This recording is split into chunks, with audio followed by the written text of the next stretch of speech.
Have you ever noticed how attraction doesn't usually end with an argument? It ends quietly. One day, the texts feel a little shorter. The energy feels different. She's still polite, still kind, but something is gone. And most men never understand why. Because from their perspective, they did everything right. They listened more. They explained themselves better. They became more considerate, more available, more reasonable. Yet somehow, attraction faded anyway. Here's the uncomfortable truth. The moment many men sense attraction slipping, they don't become more attractive. They become more approved. They start seeking reassurance instead of resonance, safety instead of polarity, permission instead of presence. And they don't realize it because it feels like the right thing to do. This video is about that blind spot, the number one attraction mistake modern men make. Without ever noticing, they're making it. And once you see it, you can't unsee it. Attraction rarely disappears all at once. It doesn't announce itself. It doesn't demand a conversation. And it almost never ends with a clear reason. Instead, it withdraws. From the woman's side, the experience is often subtle. She doesn't wake up deciding to lose interest. She just feels less pulled, less curious, less emotionally engaged. What's important here is this. From the man's perspective, nothing bad happened. There was no betrayal, no disrespect, no obvious mistake. In fact, most men notice the shift only after they've already changed their behavior. They sense a slight distance and instinctively try to fix it. They become more attentive, more agreeable, more reassuring. And that's where the dynamic quietly flips. What once felt natural now feels managed. What once felt spontaneous now feels careful. What once felt alive now feels safe. And safety, while comforting, is not the same thing as attraction. This is why the confusion is so painful. Men think attraction was lost because they weren't enough, when in reality, it faded because they stopped standing somewhere. They moved from being felt to trying to be approved of. And the tragedy is this: the more they try to recover attraction this way, the further away it drifts. Because attraction doesn't respond to effort, it responds to orientation. And once that orientation shifts, everything else follows. To understand why this mistake is so common, we need to make a distinction most men were never taught. Attraction and approval are not the same thing. They feel similar on the surface, but psychologically, they operate in opposite directions. Approval is about reassurance. It asks, "Am I doing this right? Are you okay with me? Did that land the way I hoped?" Approval seeks stability. It wants the emotional temperature to stay predictable. It tries to reduce tension. Attraction, on the other hand, doesn't seek reassurance at all.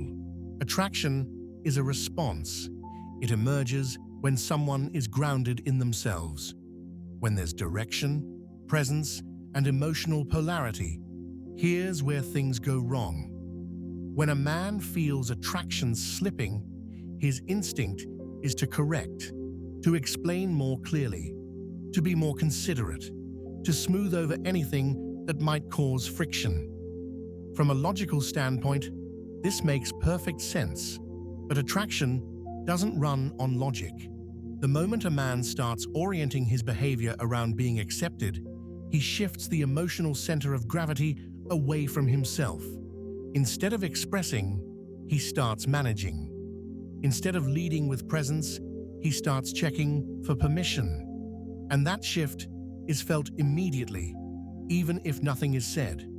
Because attraction doesn't ask, "Is he nice?" or "Is he trying hard?" It asks something far more instinctive. Does he stand somewhere, even if I don't agree? Approval flattens polarity. Attraction requires it. And the cruel irony is this: The more approval a man seeks, the less attractive he becomes, not because he's doing something wrong, but because he's doing something different. He's no longer relating from himself. He's relating toward her reaction. And that subtle reversal is where attraction quietly dies. This mistake isn't accidental. Modern men are trained into it, daily. From a young age, many men learn that being liked is safer than being clear, that harmony is rewarded, that tension is risky. At school, approval comes from compliance. At work, it comes from adaptability. Online, it comes from feedback, reactions, and validation metrics. Over time, this creates a silent rule. If I explain myself well enough, I'll be accepted. You can see this conditioning clearly in modern dating. A woman takes longer to reply, and instead of staying grounded, a man sends a follow-up message. Something like, "Hey, just wanted to make sure I didn't say something weird." That message doesn't come from confidence. It comes from approval anxiety. Or take dates. A man shares an opinion, then immediately softens it. "But hey, that's just my view. I mean, I could be wrong." He's not being open-minded. He's preemptively asking permission to exist. Dating advice often unintentionally reinforces this. Communicate more. Check in emotionally. Make her feel comfortable. Again, none of this is wrong. But without self-anchoring, it becomes self-editing. Texting is another example. Many men feel pressured to respond immediately, not because they want to, but because silence feels like a threat. They over-explain gaps. They justify delays. They narrate their availability. What they're really saying is, "Please don't misinterpret me." But attraction doesn't form in that space.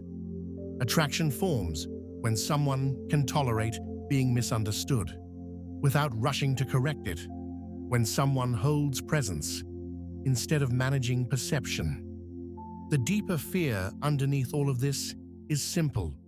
If I'm not approved of, I might be rejected. So men soften themselves before anyone asks them to.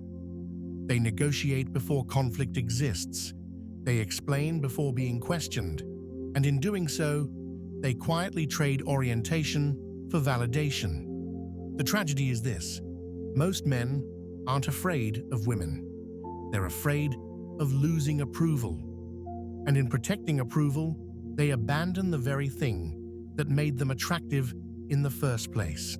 The behaviors that kill attraction don't look dramatic. They don't feel toxic. And that's exactly why they're so effective at killing attraction. Because on the surface, they look considerate. The first one is over-explaining. A man feels the need to justify his words, his tone, his intentions, even when no explanation was asked for. He tells the full backstory. He clarifies emotional nuance. He makes sure nothing can be misinterpreted. What gets lost isn't clarity, it's presence. The second behavior is constant emotional checking. Are you okay? Did that upset you? Tell me if I crossed a line. Again, this sounds caring. But when it becomes a habit, it communicates something else. I'm monitoring your reaction instead of inhabiting myself. Attraction doesn't grow when someone is being monitored. It grows when someone is being felt. The third behavior is self-editing in real time. A joke is half-finished. An opinion is softened mid-sentence. A desire is stated, then immediately minimized. It's not a big deal. We don't have to. Only if you want. What she experiences isn't flexibility. It's a lack of orientation. The fourth behavior is seeking reassurance after expression. A man shares something vulnerable, then looks for confirmation that it was received correctly. He watches closely. He waits for validation. He needs to know he's still approved of. But vulnerability that asks for reassurance isn't grounding. It's conditional.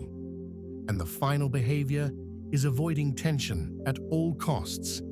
Disagreement is smoothed over instantly. Boundaries are quietly adjusted. Preferences are negotiated away. Not because the man doesn't care, but because he cares too much about staying liked. Here's the key point. None of these behaviors are unattractive on their own. They become unattractive when they replace self-anchoring. Because attraction doesn't come from being harmless. It comes from being located. And the moment a man stops standing somewhere, even gently, attraction begins to erode. Not with drama, but with silence. Attractive men aren't trying to be attractive. They're not managing the moment. They're in it.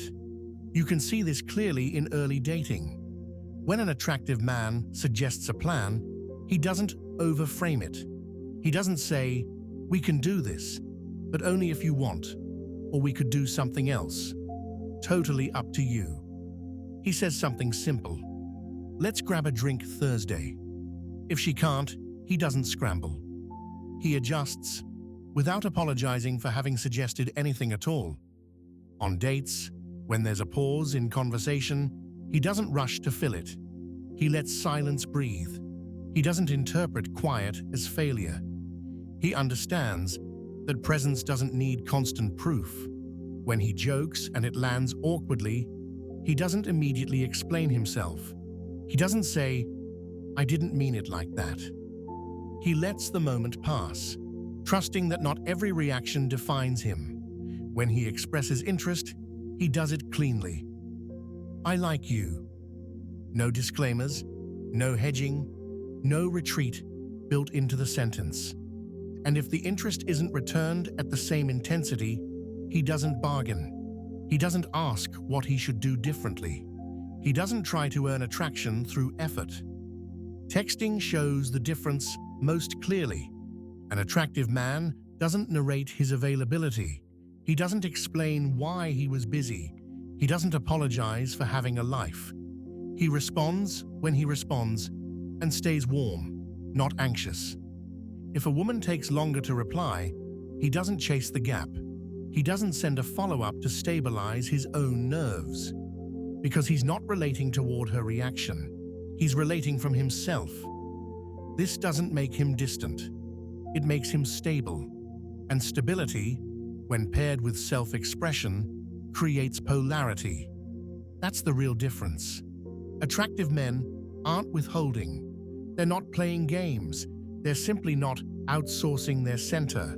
And that's why attraction feels effortless around them. Even though nothing they're doing looks dramatic at all, everything you've heard so far points to a single shift, not a tactic, not a behavior to copy, but a psychological reorientation. Most men move through dating with an unspoken question in the background. "Do you like me?" That question quietly shapes their tone, their timing, their words. It makes their attention conditional. It pulls their center outward. The shift happens when that question dissolves. And in its place appears something much simpler. "This is who I am," not as a declaration, not as a defense, but as a lived position. When a man no longer needs attraction to be confirmed, his nervous system settles.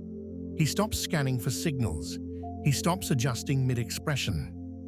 He stops interpreting every reaction as feedback about his worth.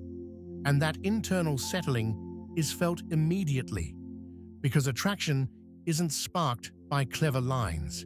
It's sparked by orientation, by someone who relates outward without leaning, who expresses without checking, who stays present even when the outcome is uncertain. This is why attraction often appears after a man lets go of it. Not because he became indifferent, but because he became unavailable to validation dependency. He's no longer asking to be chosen. He's allowing himself to be encountered. And here's the paradox most men miss. The moment you stop negotiating your existence, you stop feeling fragile. Rejection no longer feels like a verdict. Misunderstanding no longer feels like danger. Silence no longer feels like loss, because your center isn't moving anymore. And when a man is centered, attraction doesn't need to be chased. It emerges. Most men don't lose attraction because they're uninteresting. They lose it because they slowly stop standing somewhere. They trade expression for explanation, presence for permission, orientation for approval. And it happens so quietly that they only notice it in hindsight. If there's one thing to take from this, it's this.